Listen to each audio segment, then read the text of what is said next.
that's not what's gonna happen. Ang mangyayari ngayon, magre-recant ang mga testigo. Panoorin ninyo, sigurado ako dyan. Isa-isa yan, na biglang babaliktad. Dahil pre-measure, tinakot ang pamilya, at halos tinutukan ang asawa at anak. Sino yun? Alam na ninyo kung sino yung pinakamatindi ang testimonya. Kasi pinakamabigat ang kanyang testimonya. Dahil doon, may personal knowledge at matapang na ibinunyag ang lahat.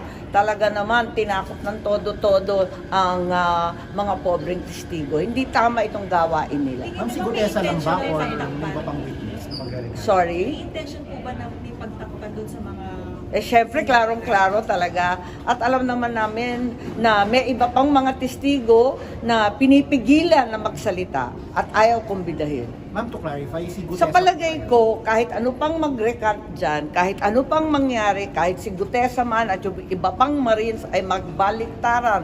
Di ba sinisiraan na siya, naumpisahan na peke daw, yung nag-notarize, nag-falsify daw, kung ano-ano ang sinasabi. Wala naman naniniwala na sa inyo.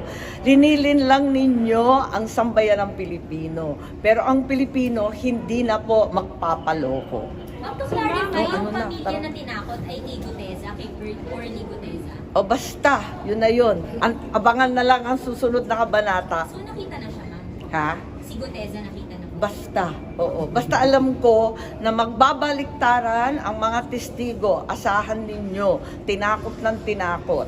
Tapos, yung mga gustong magsalita pa ay itinago o talagang sinabihan na huwag nang magsalita. Pero ang buong kapulungan nalalaman ang katotohanan. Nakita naman natin ang daan-daang namatay sa flood control. Nakita naman natin ang mga bahay na nasira. Alam naman natin ang katiwalian at kilala natin ang mga mukha ng mga gumawa. Ang sino yung nasa likod ng pananakot? Sorry? Nasa likod ng pananakot? Oo naman. Sino? Sino, ma'am? Sino? Hindi ko alam. Yung mga kaya manakot at yung mga takot na sila ang madadali.